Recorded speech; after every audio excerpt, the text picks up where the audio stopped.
cientos de toneladas de escombros cuando dos aviones que estaban tripulados por 19 terroristas árabes fueron y las dirigieron como misiles en contra de estas dos torres.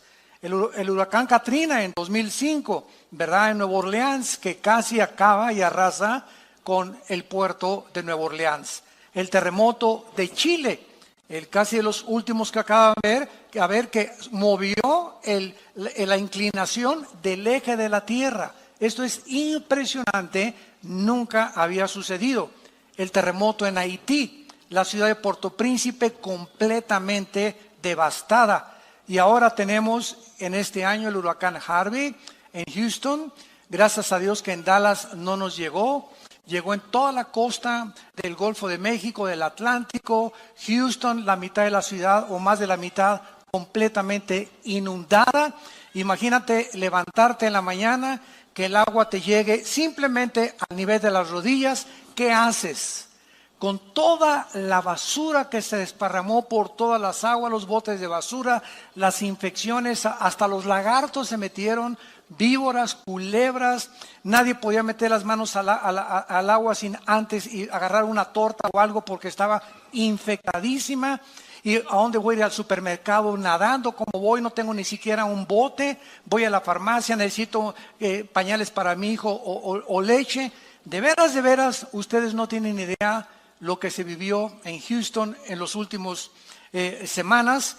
Y ahora, ¿verdad? El huracán Irma, que ahorita precisamente está pegando ya en la península de Florida.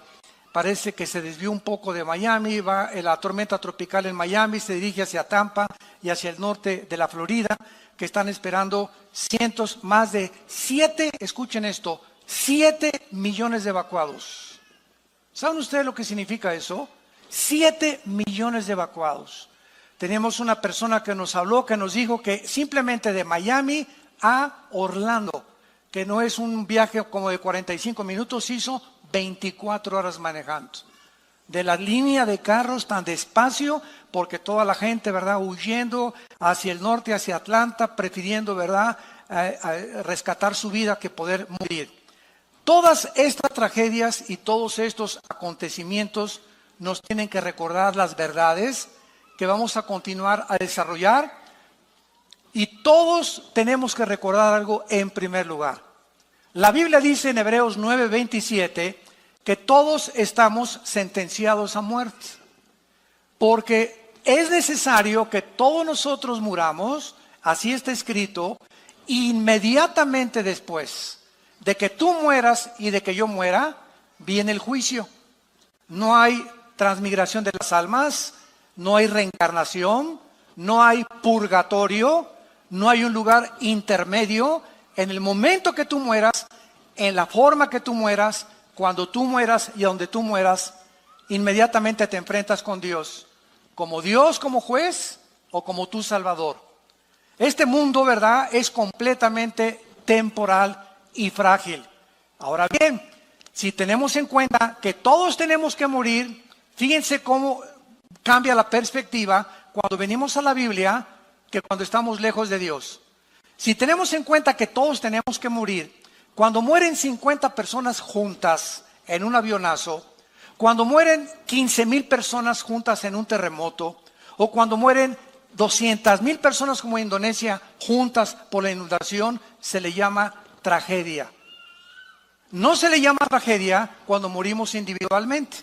Todas esas personas en Indonesia, en las Torres Gemelas, las que murieron en Houston, las que van a morir por los huracanes, todos teníamos que morir de alguna forma.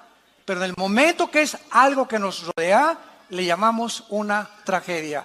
Porque todos quisiéramos morir en una cama, con una enfermera guapa, con aire acondicionado, con un plasma de televisión ahí en tu cama, y que dijeras, adiós mundo cruel, ya nunca te veré. Sin embargo, no es así. Entonces tenemos que recordar que la forma como tú y yo vamos a morir no depende de nosotros. Ya sea un avionazo en la panza de un tiburón, un ladrillazo de un terremoto que te cae en la cabeza, un accidente de tránsito, una bala perdida, un asesinato, cáncer, enfermedades, todos tenemos algún día que morir. Así que no nos espantemos cuando las personas mueren. No nos tome por sorpresa, porque no puedes tú evitar que ninguna persona viva eternamente. Esta realidad es inevitable porque muchas personas acusan a Dios por la forma como muchos seres humanos mueren. Ahí no tenían por qué morir en ese avionazo. No tenían por qué morir el 45% de los niños en Indonesia que murieron con el tsunami. ¿Sabes una cosa? Cuando yo me puse a investigar acerca de las costumbres en Indonesia, y de esos 45% de niños que murieron menores de 12 años de edad, la muerte, escúchame, la muerte de esos niños fue un acto de misericordia de Dios.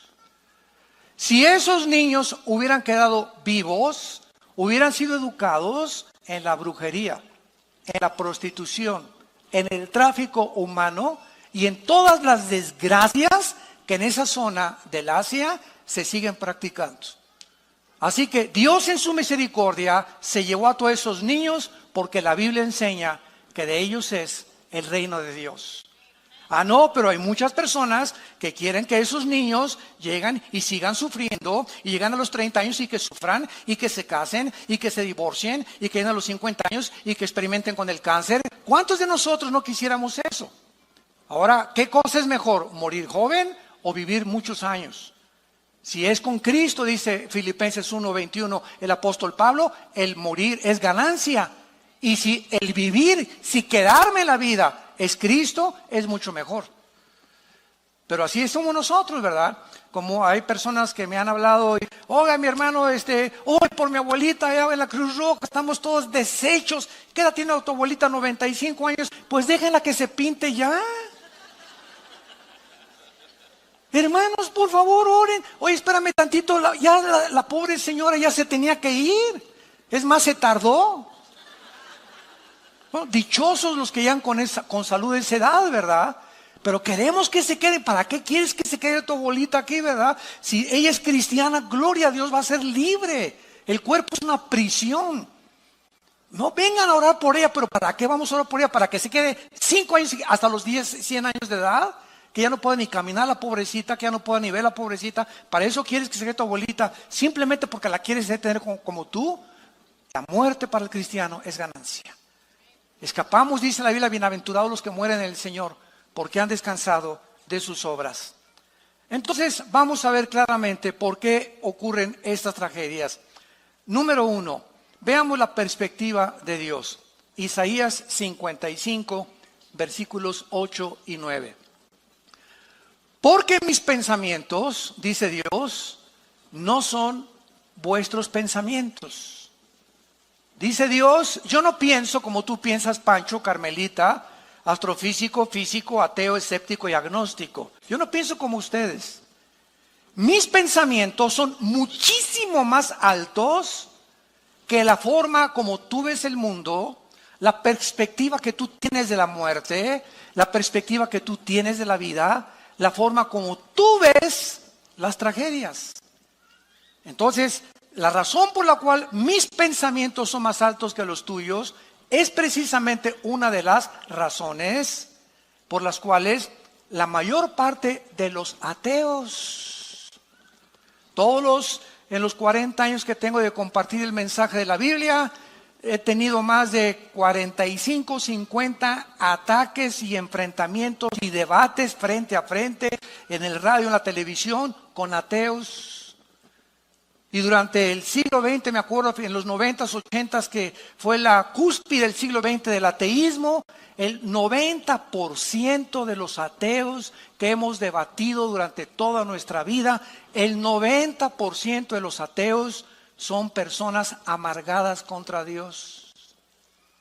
Que algo les pasó en su vida, que se enojaron contra Dios porque no pudieron encontrar una respuesta, y como Dios no les contestó porque no sanó a mi hermano, y cuando yo era joven dizque era cristiano, iba a la iglesia y le oré por mi mamacita y mi mamacita se murió, pues ahora ya no creo en Dios. Qué terrible que el hecho de no entender a una deidad y la forma como Él opera en el mundo llegue a los seres humanos a la conclusión de decir, pues es que yo puedo ser más sabio que tú, Dios, y yo si fuera tú, yo no haría lo que estás haciendo, ni permitiría las cosas que estás haciendo. pero papá, tú no eres Dios, ni yo soy Dios tampoco. Entonces, siguiendo una lógica elemental y asumiendo que Dios es un Dios todopoderoso y que si existe forzosamente, imagínate nada más, somos chapulines comparados con Él. Como si un niño le preguntara a Alberto Einstein: oye Alberto, explícame la fórmula de la teoría de la relatividad, E igual a mc al cuadrado. La energía igual a la masa por la velocidad de la luz al cuadrado. ¿Qué le diría Alberto Einstein al niño chamaco con cabeza de ostión? Tienes 3 años, 4 años, aunque te la explique no lo vas a entender, porque tienes que pasar aritmética, cuadrados, resta, multiplicación, logaritmos, cálculo integral, álgebra, matemáticas cuánticas. Y entonces cuando evolucione tu mente, no es de que tengas una mente, la mía, la diferencia entre mi mente y tu mente, chamaquito, es que yo estoy más desarrollado que tú. Necesitas más años para comprender. Pues así son las cosas espirituales también. Con la mente de chapulín que tenemos, queremos entender a una deidad superior a nosotros y pedirle cuentas. Y la Biblia le llama soberbia. Soberbia intelectual. Cuando miramos la vida desde la perspectiva de la eternidad, lo que a nosotros nos puede parecer, síganme con mucho cuidado, lo que a nosotros nos puede parecer como tragedias, muchas cosas realmente a los ojos de Dios no lo son. Veamos un ejemplo, el más grande de toda la historia humana, la muerte de Jesucristo. Cristo, cuando estaba colgado y con sus manos abiertas en la cruz, ahí abajo de la cruz había 2 grupos de personas principalmente. Un grupo se llamaban los religiosos. Otro grupo, los griegos, los intelectuales de esa época. Ante los ojos de los religiosos, el hecho que ese hombre colgara en la cruz era una maldición. Porque en el libro de la Torá, en el libro de Deuteronomio, en el Antiguo Testamento, está escrito, maldito el que muere colgado en un madero. Entonces, los fariseos chocaron y vieron que eso decía la ley y la experiencia decía otra cosa. No, es que a los ojos de la ley, tú eres maldito, tú no puedes ser nuestro Mesías. Era una locura para ellos ni siquiera considerar que la muerte de Cristo era para la salvación de los seres humanos. Y los griegos, por el otro lado, al ver a Cristo colgado en la cruz, de acuerdo a la filosofía griega, que dominó 150 años en el siglo de oro antes de Jesucristo, los dioses de Neptuno y los dioses de Zeus y los dioses, los titanes de los griegos, era imposible que en toda la mitología griega pudiera existir ninguna historia en la que un padre o un dios tratara de matar a su hijo o no rescatar a su hijo cuando estuviera sufriendo de manos de los humanos. Entonces Dios, en su infinita sabiduría, nos dice en la primera carta a los Corintios, y este pasaje fue uno de los pasajes que me ayudaron a mí a convertir mi alma a Cristo antes de que yo mismo era ateo, fui ateo antes de ser cristiano. Y a mí me confundían todas estas cosas, lo mismo que a muchas personas que nos escuchan. Dice en 1 Corintios capítulo 1, versículo 21 en adelante: porque ya que en la sabiduría de Dios, el mundo no conoció a Dios mediante la sabiduría, agradó a Dios salvar a los creyentes por la locura de la predicación. Porque los judíos piden señales, piden milagros, y los griegos buscan sabiduría. Pero nosotros predicamos a Cristo crucificado, para los judíos ciertamente tropezadero, y para los gentiles locura. Mas para los llamados, judíos como griegos, Cristo poder de Dios y sabiduría de Dios. Porque lo insensato de Dios es más sabio que los hombres, y lo débil de Dios es más fuerte que los hombres. Vemos nosotros que la muerte de Cristo fue una acción que Dios determinó, que Dios escogió de una forma voluntaria para enloquecer la sabiduría de los seres humanos. Lo hizo a propósito. Entonces, ante los ojos humanos, ese hombre colgado en la cruz era una tragedia. ¿Cómo es posible que las espinas y la sangre, que Dios, si Él es el Hijo de Dios, ¿por qué su Padre dice que su Padre es Dios? ¿Por qué no lo arrebata? ¿Por qué lo dejó que sufriera tanto? Esa era la perspectiva humana, pero detrás de eso que parecía tragedia ante nosotros, se escondía detrás de eso la sabiduría de Dios. Se escondía la mente de Dios. Se escondía el plan más grande de toda la redención humana. Porque Dios escoge lo insensato para nosotros, para tratar de enloquecer nuestra propia sabiduría y nuestra forma de pensar. Porque ningún ser humano, como acabamos de leer, a través de la investigación científica o de un análisis intelectual o clínico o filosófico, nunca un ser humano podría llegar a conocer a Dios. Dios tuvo que bajar del cielo hace 2000 años en la persona de su Hijo Jesucristo. Y Jesucristo tuvo que venir a revelarnos al Padre. Él lo dijo en Mateo 11, nadie conoce a Dios más que el Hijo, y a quien el Hijo lo quiera revelar. Así que el mensaje es el siguiente: cualquier persona que nos escucha que quiera conocer a Dios, nunca lo vas a conocer si antes no conoces a su Hijo. Es Cristo el que reveló al Padre. Es Cristo el que actuó bajo el Padre. Es Cristo el que hacía los milagros a través del Padre. Él vino a revelar al Padre. Y el que agrada al Hijo y conoce al Hijo, comienza a conocer quién es Dios, quién es el Padre. Así que no lo vas a conocer en flor de loto en Chapultepec, ni a través del yoga, ni a través de las filosofías orientales, ni a través de Buda, ni de Confucio, ni de Hare Krishna, ni del Dalai Lama, ni de Mahatma Gandhi. La única persona que ha existido en la historia, que ha bajado del cielo, que ha muerto en una cruz, ha sido enterrado, sepultado y resucitado a los 3 días, se llama Jesús.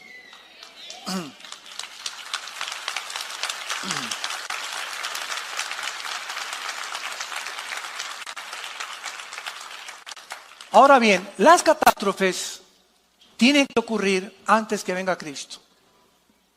La Biblia profetizó, habrá pestes, hambres, terremotos, sediciones en diferentes lugares.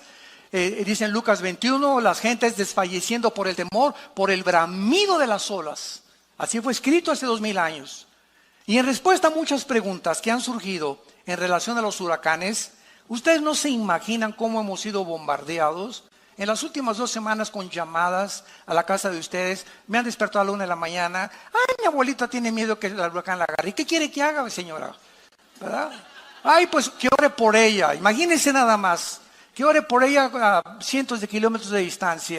Y mi tío que es ateo dice que ahora sí que por favor le explique a usted cómo es posible que Dios existe y permitiendo tantas devastaciones y tantas cosas. Unos son ataques, otros oraciones, otros inconsistencias, etcétera, etcétera. Pero es increíble cómo se encuentra ahorita la humanidad confundida, preguntando, gritando, ¿qué está pasando con el mundo?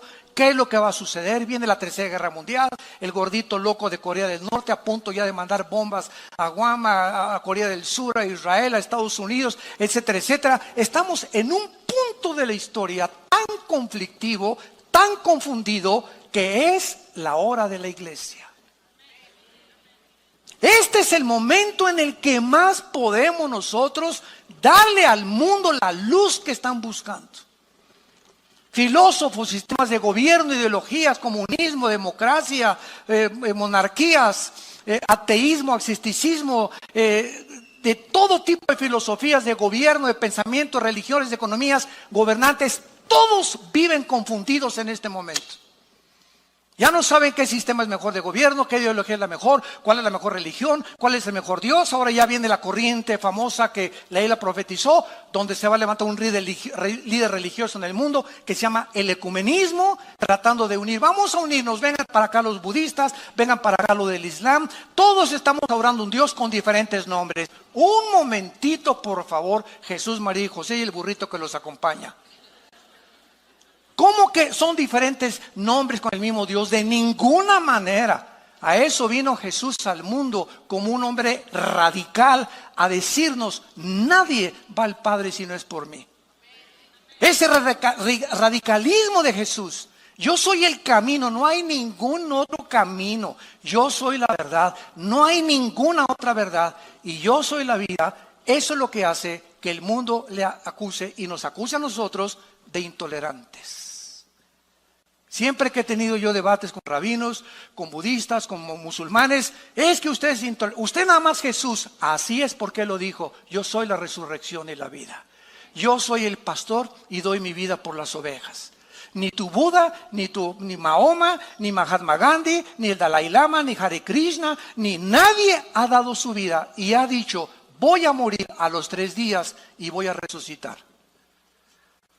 Entonces nos enfrentamos en algún tiempo en el mundo en el que tenemos ya para poder tener respuestas. Todos tenemos que morir, ya lo vimos, y la pregunta no es si vas a morir, porque ese es un hecho, esa es una verdad. La pregunta es, ¿estás tú preparado para el día que Dios te llame a encontrarte con Él como juez o como salvador? Yo te pregunto en esta mañana y a los que nos escuchan, no importa que sea tsunami, que sea un accidente de tránsito, todos tenemos que morir. La pregunta es, ¿estás preparado para morir? ¿Estás listo para ese momento en el que sale el alma y el espíritu del cuerpo? Nuestro cuerpo queda aplastado bajo un terremoto, en la panza de un tiburón, muerto, te entierran, te creman. No importa lo que hagan a nuestro cuerpo. Este cuerpo corruptible que está sujeto a un deterioro celular por la misma ley de la segunda ley de la termodinámica, la ley de la entropía, que todo tiene que oxidarse y desgastarse, nuestro cuerpo se lo van a comer los gusanos. Polvo somos y al polvo regresamos. Pero ¿qué de tu espíritu? ¿Qué de tu alma? ¿Qué de esa parte invisible, espiritual, que la Biblia nos muestra que somos internamente? ¿Y qué es lo que tiene valor verdaderamente? ¿Qué vas a hacer del día de tu muerte? ¿Tú crees que Dios te dé la oportunidad de arrepentirte como te le está dando ahorita? Número 2. Las tragedias nos enseñan también a valorizar la vida. ¿Saben ustedes qué palabras expresaron las personas que fueron evacuadas ahora? Mi esposa y yo lo veíamos continuamente en la televisión, en el huracán Harvey en Houston, Texas. Nadie estaba lamentando, mi televisión se quedó allá, mis palos de golf, mi caja con mis joyas. Todos los que iban en los botes y cuando venían los helicópteros a rescatarlos, lo único que ellos estaban realmente lamentando eran si había familiares que se hubieran ahogado. Pero en cuanto veían a un hijo, o ahí está mi papá, o ahí está mi mamá, no les importaba nada de lo que había sido destruido, ni cómo van a enfrentar el futuro. Mamita, me importa que tú estés vivo, hijos, estamos vivos, somos una familia, vamos a seguir adelante. Ellos comenzaron a valorizar que verdaderamente lo único que tiene valor es la familia. Las caras de alegría, ahí está mi mamá y salvaron a mi hijo. Y hasta por el perro estaban contentos que lo habían salvado. Ninguno de ellos comenzó a decir, ¿por qué no sacaron mis palos de golf? ¿Por qué no me sacaron las refacciones que tenía en mi garage? Nadie lamentaba su televisión, su carro o sus bienes materiales. Se lamentaban por la gente perdida, ahogada, y se alegraban por sus familiares salvados. Jesús dijo en Lucas 12:15, la vida del hombre no consiste en los bienes materiales que posee. No importa lo rico que hayas alcanzado en esta vida, ni los millones que hayas logrado. ¿Sabes una cosa? Todo eso se va a deshacer como la polilla. Y quiero decirte algo, Dios ha ido advirtiendo lo siguiente, Dios no está en contra de los ricos. 1 Timoteo capítulo 6:17, no les dice que vendan todo, les dice que no es el dinero el pecado, sino el amor a lo que tienen, que no guarden de más. Entonces, recordamos 2008, la bolsa de valores cae 777 puntos. 62 billonarios, no millonarios, billonarios se suicidaron. Oiga, pero si tenían, no millones, billones, pero no los tenían debajo de la almohada ni el colchón. Todo ese dinero que tú crees que los ven los millonarios, lo tienen invertido. O bienes raíces, propiedades o en acciones. Y se desploman las acciones y se quedan completamente en la ruina. Y como todo su corazón y toda su motivación era el dinero, mientras tuvieran ese dinero, dormían a gusto, desaparece donde tenían puesto su corazón en una fábrica de ídolos, y cuando el ídolo se derrumba, ellos ya no quieren seguir viviendo. Qué tristeza. Dios deshace como polilla, dicen los salmos, lo más apreciado del hombre. Todas esas personas en Houston, ¿cuándo se imaginaron que de la noche a la mañana, se iban a quedar con los chones con que salieron de su casa? Y no fue eso todo el susto. Escuchen esto. Descubrieron días después que las compañías de seguros no aseguran casas por inundación, para acabarla de amolar. La compañía de seguros no hay pólizas, y si tú la quieres comprar te cuesta muchísimo más. Está garantizado contra incendios, un árbol que le caga el techo, una explosión de gas dentro de la casa, pero no por inundación. Así que miles de personas ahora en Houston y en Miami se van a quedar sin casa y van a comenzar de ceros su propia vida. Perdieron sus pasaportes, perdieron sus identificaciones, su seguro social, perdieron todo absolutamente de la noche a la mañana. ¿Estás tú preparado para alguna tragedia de estas? Enfrentarla con la paz que sobrepasa todo entendimiento y decirle: el Señor Dios dio, el Señor Dios quitó, sea bendito el nombre de Jehová. Como lo hizo un hombre en la Biblia llamado Job, cuando de la noche a la mañana perdió sus propiedades, su ganado, sus hijos, y para acabarle de amolar, le dejó la esposa. Y lo digo de amolar, ¿verdad? No porque sea malo estar casado, simplemente porque la esposa comenzó a maldecir a Dios. Y comenzó a maldecirlo a Job también. O sea, le dejó la última espina todavía a Job. Pero lo más lindo, ¿verdad?, es que vemos que al final del libro tienen el doble de hijos, le deja la misma esposa, le trajo a Miss Universo, y fue un hombre felizmente murió felizmente. Entonces, las tragedias nos enseñan a valorizar la vida. Además, las tragedias unen a toda clase de personas. Los salvavidas, cuando vino ahora el huracán en Houston, no le decían a los que estaban flotando, ahogando: ¿eres del PRI o del PAN? ¿Eres blanco o eres negro? ¿Tienes feria o no tienes feria? ¿Tienes plata o no tienes plata? ¿Verdad? Ni de esas cosas. El rescate no era para los ricos, ni para los pobres, ni para los blancos, ni para el partido. Ahí nos damos cuentas de qué forma en las tragedias no hay color de piel, no hay partidos políticos, no hay ideologías, no hay nada. Todos somos seres humanos, creados a la imagen y la semejanza de Dios. Y todas las cosas que nos dividen, tonterías, ¿verdad?, que se llegan a matar porque tú eres de otro partido, pues tú le vas a las Chivas, yo a la América, y te voy a agarrar botellazos, porque yo soy americanista. Y si sale el camión de la UNAM, de los Pumas, y sale otro camión, le rompen los cristales y lo voltean porque le ganaron a los Pumas. Qué increíble es el ser humano, y de cómo las pasiones combaten dentro de nosotros por minimidades, por tonterías. Y finalmente encontramos también, ¿verdad?, que el mundo no va a funcionar nunca sin Dios. Un desastre como este huracán nos recuerda que este mundo no funciona, pero el próximo sí lo hará. Y ese fue el sentimiento de todos los santos a través de la Biblia.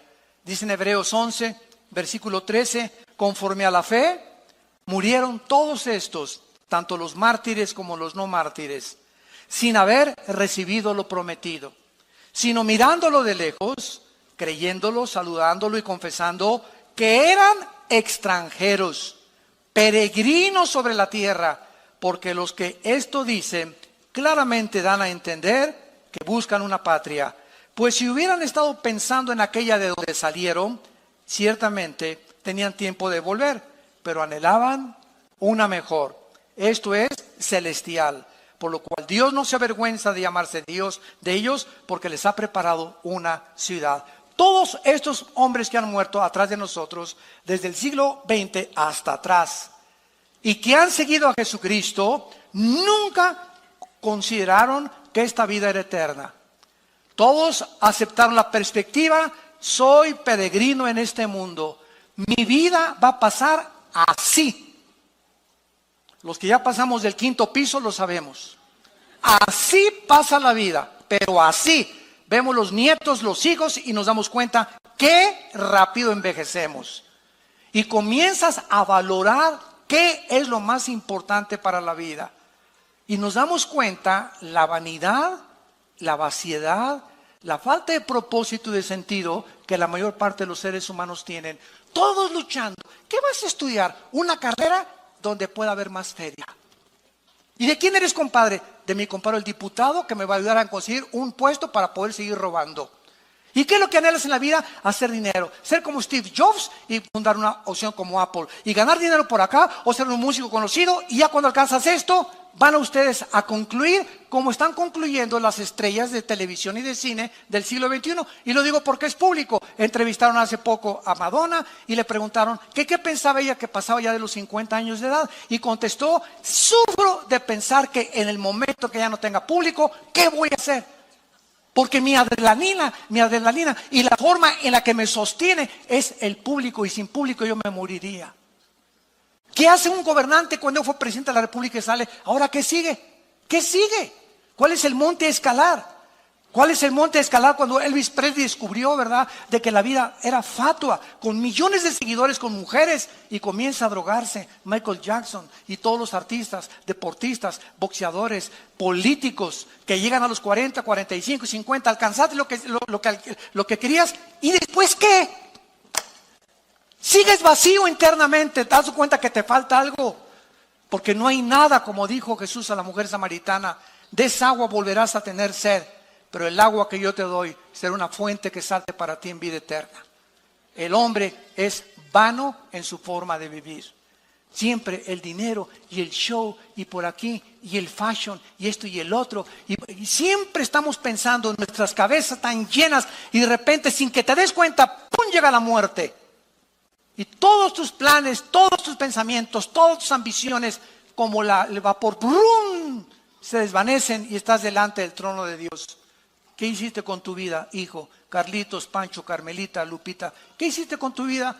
Pues nada. Y esta es la forma en la que la Biblia nos advierte que algún día tenemos que entregar cuentas a Dios. Ahora, muy bien, veamos ahora clásicamente la muerte de los niños. La Biblia nos enseña que todos los menores de edad, cuando mueren por no ser responsables de sus acciones, ellos están cubiertos por la sangre de Jesucristo. Síganme con mucho cuidado.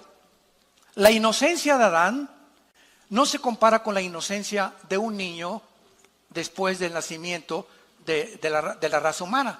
La inocencia de Adán era una inocencia sin culpa legal. En otras palabras, Adán no fue creado y traía en su pasado culpa que expiar. Nació sin absolutamente nada en la que Dios no le podía decir, pues tengo que pagar por ti y etcétera, porque él no había pecado. Pero de Adán a nuestros días, todos los niños que nacen inocentes, pero con una culpa de por medio. Porque todos nacimos en pecado. En pecado nos engendró nuestra madre, Salmo 51. Hemos todos nacidos alejados y destituidos de la gloria de Dios. Pero esa culpa con la que nacieron los niños, la Iglesia romana le llama el pecado original.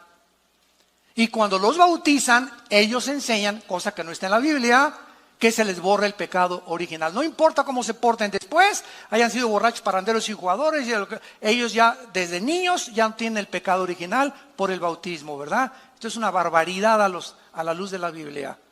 Entonces, ese pecado original, que es el con el cual nacimos, al adquirir conciencia, los niños, 7, 8 años de edad, comienzan a adquirir responsabilidad de los padres para que les den el plan de la salvación y a esa edad rescatarlos de esa culpa para que no crezcan en su adolescencia con ella, que crezcan con Cristo a los 7, 8, 9 años de edad, tal vez ya hasta muchos antes, y poder comenzar a encaminarlos en caminos que conducen a la justicia, la santidad y la verdad de Dios.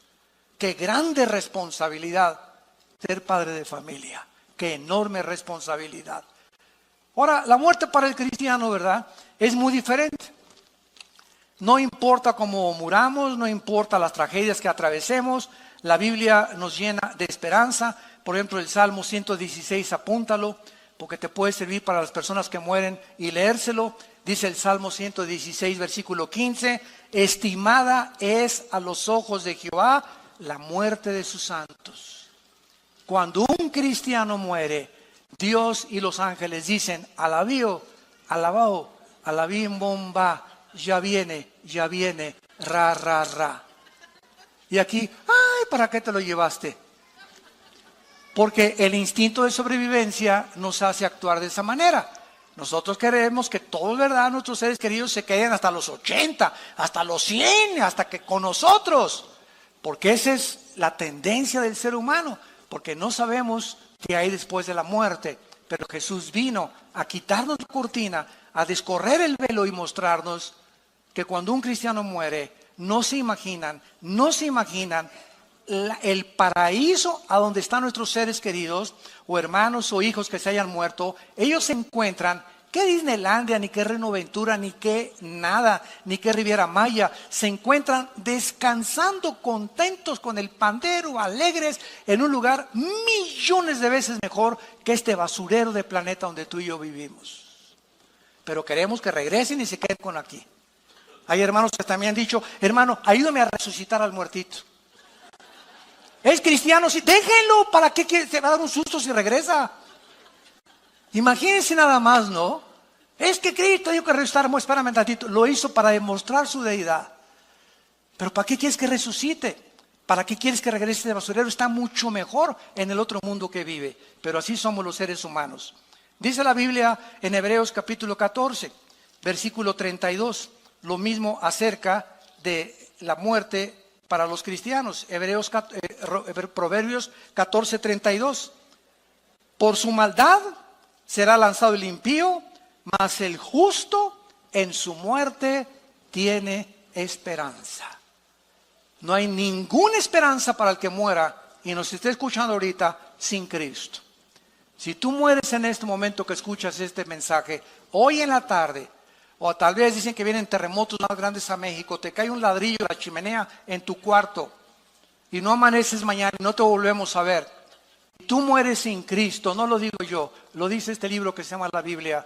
Tú vas a ser condenado eternamente, lejos de la presencia de Dios. Y cuando estés en la otra vida, siempre recordarás que Dios te habló a tu corazón en esta mañana. Y yo estoy seguro que cuántos de ustedes, y hay cantidad de millones de personas que ahorita no están escuchando, que Dios les está hablando por última vez. Que ya no va a tratar Dios con tu vida, te ha hablado muchas veces, pero por tu corazón endurecido amontonas ira para el día del juicio justo de Dios. Y vemos también en Isaías 57, este pasaje me encanta, Isaías 57, perece el justo y no hay quien piense en ello. Los piadosos mueren y no hay quien que delante de ellos la aflicción ha sido quitada. Entrará en la paz, descansarán en sus lechos todos los que andan delante de Dios. Y así es la vida. Muere un artista y hasta Bellas Artes y rodean y mariachis y 10,000 personas y viva por aquí, por allá, y muere por allá San Francisco de Asís y las ratas lo acompañan al entierro. Así es la vida.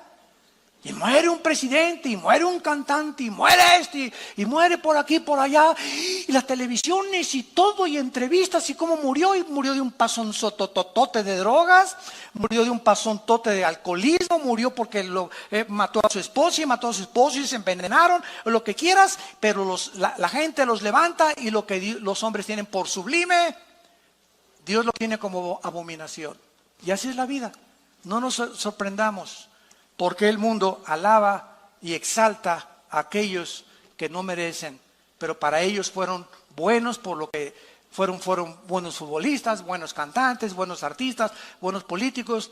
No digo que todos, pero así es la forma como la Biblia nos dice. Muere el justo y no hay ni siquiera que se acerque a su cementerio. Ahora vamos a ver nosotros qué es la diferencia cuando nosotros vivimos a la luz de la eternidad. ¿Qué diferencia tan grande? Cuando una persona ha aceptado a Jesucristo como su Señor y Salvador y las personas que le han rechazado. El cristiano es una persona que no tiene ninguna religión. ¿Sí me escucharon, verdad? Tú puedes ser evangélico, puedes ser bautista, puedes venir a Vida Nueva, puede ser bautizado, remojado y colgado, puede ser mormón, testigo de Jehová, adventista del séptimo día, católico. No me importa el título de la botella que tú le has puesto a tu vida. Unos católicos, otros protestantes, otros mormones, etcétera, etcétera. Cuando venga Cristo, nunca va a haber el título ni la religión a la que perteneces, sino qué está dentro de la botella. Así que no importa el título que, pues yo no soy católico, pues porque me bautizaron y crecí en un lugar católico. ¿Sabes una cosa? Tú puedes ser católico e irte al infierno. Tú puedes ser mormón e irte al infierno. Tú puedes ser evangélico e irte al infierno. No es la religión la que nos salva, entendámoslo por el amor de Dios. Dice 1 Juan capítulo 5, el que tiene al Hijo tiene la vida. El que no tiene al Hijo, aunque tengas la religión que tengas, la religión y la iglesia te va a salvar. El que salva es la persona de Jesús. Entonces tú necesitas a la persona de Cristo en tu vida como tu Salvador, y cuando tú lo invitas como tu Salvador, comienzas a tener relación no con dogmas, ni con ritos, ni con peregrinaciones. Comienzas a tener relación con un hombre que murió y resucitó, viva, orgánica y dinámica, que se llama Jesucristo. Y si tú que me escuchas me dices que tienes una religión y nunca en las mañanas te levantas a tener comunión con Dios en la Biblia, no en el Corán ni en el libro del Mormón, en la Biblia, no tampoco en los libros de Walter Mercado ni los de los gurús, en la Biblia. Si tú no tienes un tiempo en la Biblia diario con Dios, donde tú oras y descubriste que platicas con Dios y Él ya se hizo real en tu vida, tu religión te va a condenar. Porque te vas a morir engañado, creyendo que porque tenías una religión te vas a salvar. Y no es así. Dice en 1 Juan 1, 12 y 13. Mas a todos los que le recibieron, Evangelio de Juan 1, 12 y 13, a los que creen en su nombre, les dio potestad de ser hechos hijos de Dios. Que dice la Biblia que no es cierto que todos somos hijos de Dios. Cuando tú oigas que alguien dice, o un líder cristiano, un líder religioso, es que todos somos hijos de Dios y todas las religiones tienen el mismo Dios, es el mentiroso más grande que tú has oído, disfrazado de ángel de luz. Todos somos criaturas de Dios, pero la Biblia dice que los que reciban a Cristo, a esos, no a todos, a esos Dios les da el poder de llamarse hijos e hijas de Dios. Un día estuve en un convento con unas monjitas, y yo amo las monjitas, ¿verdad? Y me encantan, y también con curas, platicamos con todo mundo, ¿verdad? Y siempre nos debe mover la compasión, la misericordia, porque nosotros antes de ser cristianos, pues navegábamos también en diferentes barcos y teníamos diferentes ideologías. La raíz es la ignorancia de la Biblia. Entonces cuando hablo yo con un religioso, ¿verdad? Como les dije una vez, estaba en un convento y me dice la Madre Superiora, oiga, doctor Alducin, quiero que ore por mí para recibir al Espíritu Santo. Y había como 7, 8 monjitas detrás de ellas, bien lindas, todas así con la carita, así parecían florecitas, todas así. Y le dije, oiga, ¿qué están haciendo aquí en primer lugar? ¿Cómo que qué estamos haciendo aquí? Le digo, ¿qué están haciendo aquí encerradas? En un convento. ¿Por qué no salen? Es que aquí estamos buscando a Dios. ¿Dónde sacaron eso? Les dije. ¿Tienen la Biblia? Bueno, la busco. ¿Tiene una Biblia? Preguntó la Madre Superiora. Y no encontraban la Biblia de las pobrecitas, ¿no? Bueno, yo llevaba la mía y se las abrí, ¿verdad? Y les dije, si quieren, tráigame la de ustedes, la Torres Amado, la Nácar Colunga, las versiones católicas. Todas dicen lo mismo. Y claramente lo dice, ¿verdad? Que Jesús dijo, id y predicar el Evangelio. Pero el diablo las ha engañado y las ha encerrado, porque encerradas, ¿a quién le van a predicar? Se voltearon a ver unos a otras. Ah, pues sí, ¿verdad? Para no hacerse el cuento largo, esa Madre Superiora ahorita es misionera en el Brasil, cristiana, hija de Dios. Dejó el convento y dejó todo. El Dios le abrió los ojos. Gracias a Dios.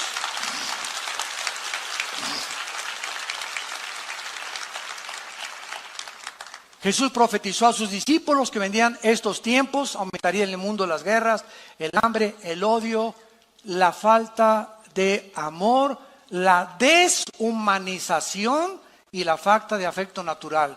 Y el síntoma, damas y caballeros, para terminar, más grande de descomposición social, No nos asustemos de los tsunamis, terremotos que van a venir y van a azotar el mundo. Y muy pronto ya soy en los cascos del Apocalipsis, en el cielo, que viene Jesús pronto por nosotros. La iglesia va a salir antes de que todos los juicios del Apocalipsis caigan sobre el mundo. Es una promesa de Cristo. Asustémonos de la descomposición social de los matrimonios. El matrimonio es la institución más santa y más sagrada que Dios estableció.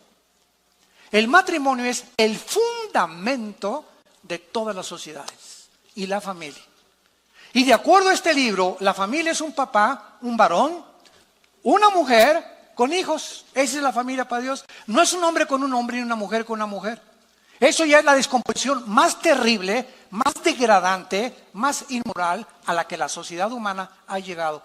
Como un síntoma de que la sociedad ha llegado a los juicios de Dios. No echemos la culpa a Dios. ¿Por qué muere tanta gente? ¿Y por qué estos terremotos? Veamos el comportamiento y el pecado tan descarado donde el ser humano está aceptando esto como algo normal. Y no es normal, es pecado. Un matrimonio es entre un hombre y una mujer, un perro y una perra, un gato con una gata, un león con una leona, un caballo con una yegua. No es un caballo con un caballo ni un perro con un perro. Dejemos la Biblia, la naturaleza misma nos enseña la multiplicación de las especies, por eso hay el género femenino y el género masculino. Eso no fue una obra de la evolución, no es una coincidencia que yo haya nacido con órganos reproductores masculinos y mi esposa femeninos. ¿Para qué? Para unirnos los dos. Un niño necesita una mamá, un niño necesita un papá, no necesita dos mamás y dos papás. Un niño que crezca sin un papá pierde la imagen masculina y de acuerdo a estas estadísticas, casi el 60% del homosexualismo es de personas que nacieron en matriarcados. Donde en el lugar es la mamá la que manda y el papá está borrado completamente. Y el hijo se identifica con la mamá porque el niño necesita la identidad de un padre. El niño necesita la identidad de una madre. Pero hemos llegado a este grado en el mundo de la sociedad y por eso los juicios de Dios están como nunca van a venir. Porque nos estamos descomponiendo, entendámoslo, nos estamos descomponiendo. Estamos pensando que la economía y esto y que es la moral a lo que Dios le da importancia en la Biblia. Tú tienes en esta tarde la oportunidad de arrepentirte de tu vida, de ayudar que te cambie el Espíritu Santo. Cristo vino para transformar nuestras vidas, para darnos paz, para darnos dirección, para abrir nuestro entendimiento y entender por qué nací, cuál es mi propósito en el peregrinaje. Vamos de pasada por este mundo. Nos está esperando un mundo muchísimo mejor. Vengamos a la cruz en esta tarde. Ven a la cruz y tus pecados, si fueren negros como el carbón, como la blanca lana, vendrán a ser. Porque Dios muestra su amor para con nosotros, en que siendo un pecadores, Cristo murió por nosotros. En otras palabras, el mensaje de la Biblia no es, mira, deja la borrachera, deja tu amante, deja tu homosexualismo para que Dios te acepte. Ese no es el mensaje de la Biblia, ese es el mensaje de las religiones. Esa es la gracia, es lo que hace diferente el mensaje de este libro a las demás religiones. El mensaje de la Biblia dice, ven cómo estás. Eres homosexual, ven a la cruz. Cristo murió por ti, por los pecadores, no vino por los buenos. Eres borracho, parrandero y jugador, eres un adúltero, eres adicto a la pornografía. Ven a la cruz, así como estás. Y si tus pecados fueron negros, mataste a 30 personas, abortaste a 50 niños, ven así como estás, con esa culpa que te está destrozando, y la sangre de Cristo nos limpia de toda maldad. Es el mensaje de la cruz. Vengan como están. Ven cómo estás. No digas, es que yo quiero primero cambiar, es que nunca lo vas a hacer. Si así fuera, si hubiera alguna fuerza en nosotros que nos pudiera proporcionar la paz y que pudiéramos cambiar, no hubiera muerto Cristo en la cruz, pero Él murió precisamente por nuestra debilidad, por nuestra incapacidad de vivir para Dios. Ese es el mensaje de la cruz. Si no fuera así, entonces la muerte de Cristo fue un desperdicio. Tenemos que entender este mensaje y compartir este mensaje. Dios nos acepta así como estamos. Yo cuando vine a Cristo era un pobre en el suelo, sin destino, ateo, borracho, experimentando con algunas drogas, con un odio tremendo contra el mundo entero, retando al cristiano, retando a todo mundo, contra toda autoridad, ¿verdad? Me decepcioné del comunismo, me decepcioné de los gurús, etcétera, etcétera, de los Hare Krishna, ya no sabía qué hacer con mi vida, intenté quitarme la vida 2 veces. Y en ese sentido, mi hermano Alejandro, que lo conocen ustedes, que es pastor de esta iglesia, fue el que me abrió la Biblia y me dijo: ven a Cristo, no te invito a una religión, ven a Cristo, dale la oportunidad. Le has dado oportunidad a Buda, metiste a Buda tú, metiste el programa de Buda, metiste el programa del Maharashi, metiste a Walter Mercado, metiste a los brujos, metiste a los astrólogos, metiste a Bertrand Russell, a Nietzsche. Abre la puerta ahora al programa, al software de Dios. Es gratis, me dijo, dale la oportunidad. ¿Por qué no le das la oportunidad? Lo vi muy lógico, muy convincente. Caí de rodillas y le dije: a Jesús, si tú eres el Hijo de Dios, aquí estoy. Yo no te prometo, yo no puedo cambiar nada en mi vida. Vengo a abrazar tu cruz para que tengas misericordia de mi pecador.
Black and sail, consuming all, where hollow deals and spirits fall. The siren call, the crowded floor, lost souls instead forevermore.